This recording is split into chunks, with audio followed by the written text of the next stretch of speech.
Billy is a college student undergoing depression and a drug addiction. His mental health has started to rapidly deteriorate and he refuses to get help. After a tough intervention, Billy retreats emotionally from his family and friends. Life goes on as usual for everyone around him, but Billy is scrambling to find a reason to keep going. I know what I have to do. I just want this to stop. I'm too far gone. I can't fix anything. On a Saturday afternoon, Billy gets a call from his sister. Hey, Billy, Dad and I are going out to eat. Do you want to come with us? I'm not really hungry and I have some things to buy this afternoon. Oh, come on. We haven't seen you in a while, and Dad wants to talk to you too. Why? He wouldn't care if I was alive or dead.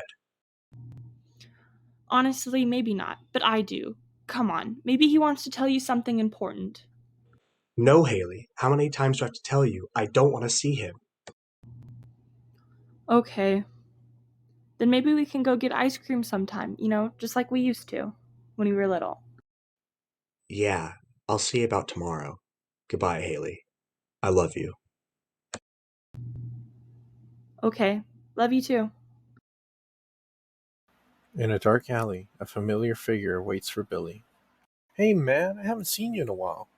Come back for more of what I gave you?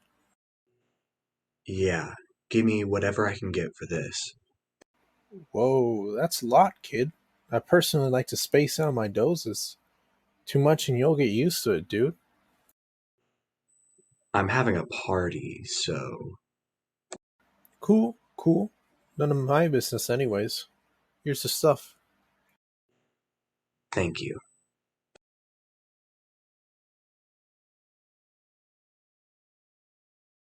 That kid is not right somehow. Walking home, Billy meets his old teacher. Hey Billy, it's been a year since graduation. How have you been? Hi, Miss Quiroz. I've been fine, just going to school. Yeah, how has your situation been? Are you doing better since graduation? Yeah, I've been seeing therapists and whatnot. Thank you. If you ever need help, Billy, don't be afraid to reach out to me, okay? You still have my email from high school, right? Yeah, thanks, Miss Quiroz. All right, see you around. I look forward to seeing you graduate. Goodbye. At the store, Billy runs into an old friend. Hey Billy, how you been? It's been a while. Ever since that meeting. Hey, how are you doing? Pretty good. I'm having my birthday party on Monday if you want to come over. It'll be a lot of fun. Sorry, I don't think I can make it until Monday. Okay then, that's fine. So, what are you buying there? Just paper. I ran out. I need to write some letters. Oh, I bet it's for an English class, huh? Yeah, you know how it is. But I'll see you around, man. At least think about going to my party, okay? Yeah, bye. Back in his dorm room, Billy looks back and types on his computer. I'm sorry, Haley. I'm so sorry. Goodbye.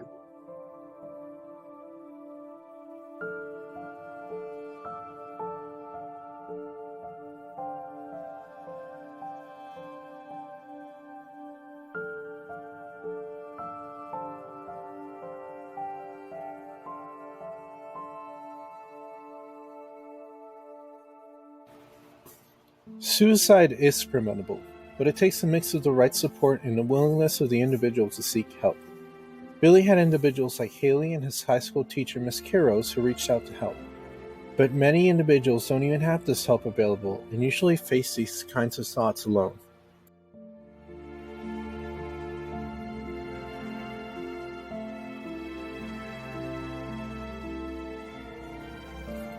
Things don't have to end this way, especially for people like Billy. Sometimes all it takes is just one person. Billy. Billy. Dude, are you still there? Yeah, So, are you coming with us or not? yeah, I will. Yes! Alright, let me tell Dad. Hey son, look, I need to tell you something. Yeah?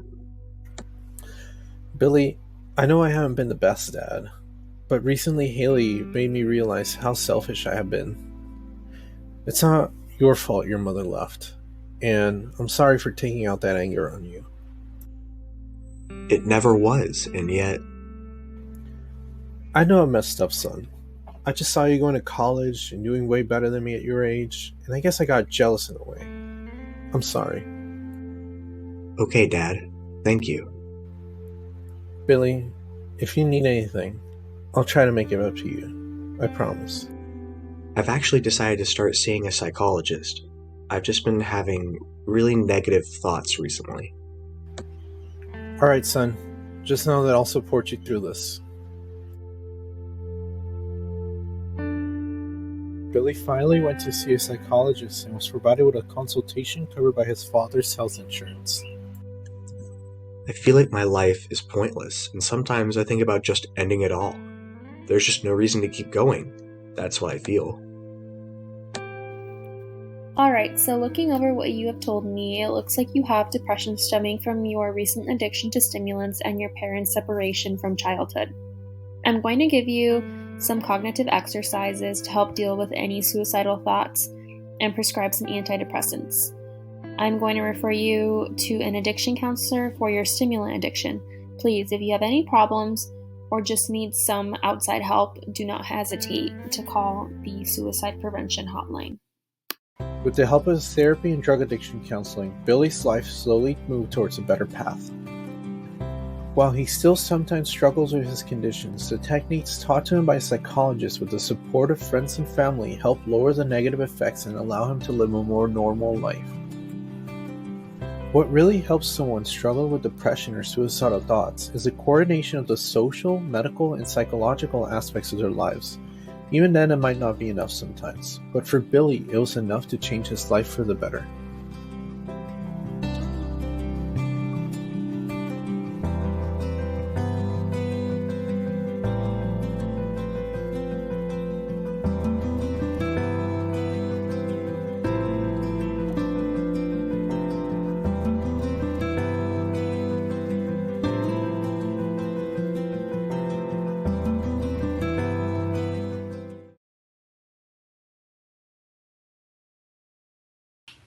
Hi, I am Jasmine Quiros, and I am a 23-year-old, and I am someone who suffers from anxiety. I have been for about 5 years now. There is not one thing that triggers it, it just kind of happens randomly.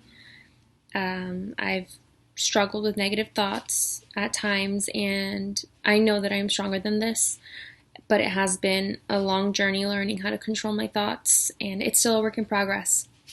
Doing exercise, eating clean, practicing self-care, and reading are all activities that help me cope.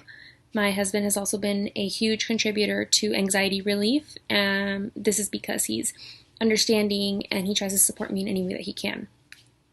Half of the people that know me would never think that I suffer from anxiety because I put on a strong front, and I think that just goes to show how underrepresented anxiety in adolescence is, and just the younger demographic, college students like 18 through 24 years old.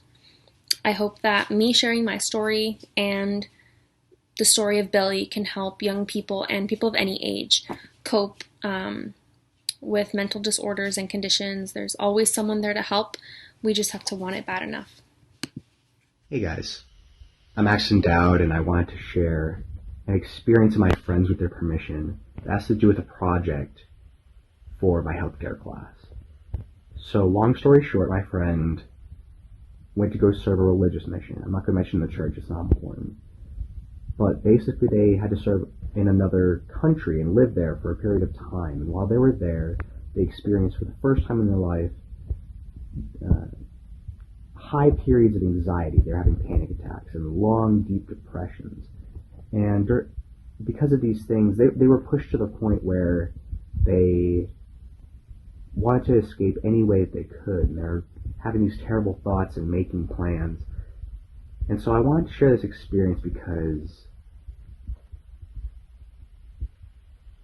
this person had never shown signs of any risk factors associated with these kinds of things before. They never imagined that they could be pushed to this point. And so I wanted to show that these kinds of things can happen to anybody. And if you're feeling these things or going through these things and you feel like you're alone, know that you're not alone. And that feeling these things doesn't make you abnormal.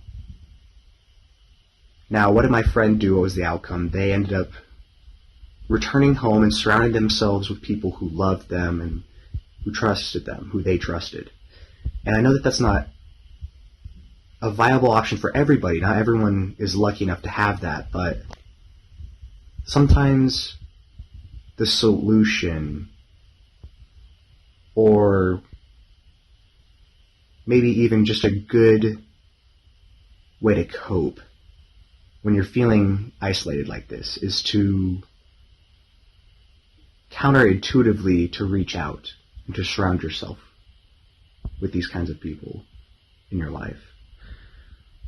Anyway, thank you for listening. Hi, my name is Haley. I am doing this for a group project for my healthcare class. And basically I'm going to be talking about my experience with anxiety and depression. There was a time in my life where I was making that huge transition from high school to college. And some people can do it gracefully, but unfortunately I was not the kind of person to do that. So I struggled with losing friends and being on my own and not having that constant support of my family that I always had. It was a new change, and I really struggled with it. There's points in time where I had to pull over my car because I was freaking out so bad that it was like hindering my performance to drive or to do other things. So I found out that being able to talk about it with someone like a therapist or a friend is super helpful and has helped me through a lot of the negative and depressing thoughts that I've had. It sucks, but just gotta keep getting through it.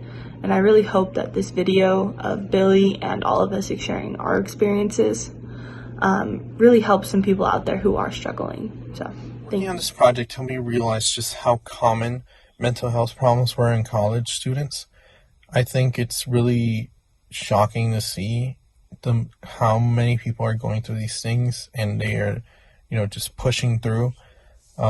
One of the most interesting statistics was just seeing how common it is for college students to go to a parent or a peer for help rather than an actual counselor first. So it really highlights the importance of, an individual, reaching out to people like these. Billy's story was just a mix of a lot of the, negative influences on his life coming together to push him to, suicide. I just think it's really interesting also to see all the work that goes into helping people become better. And, researching that has been a, really interesting part of this project.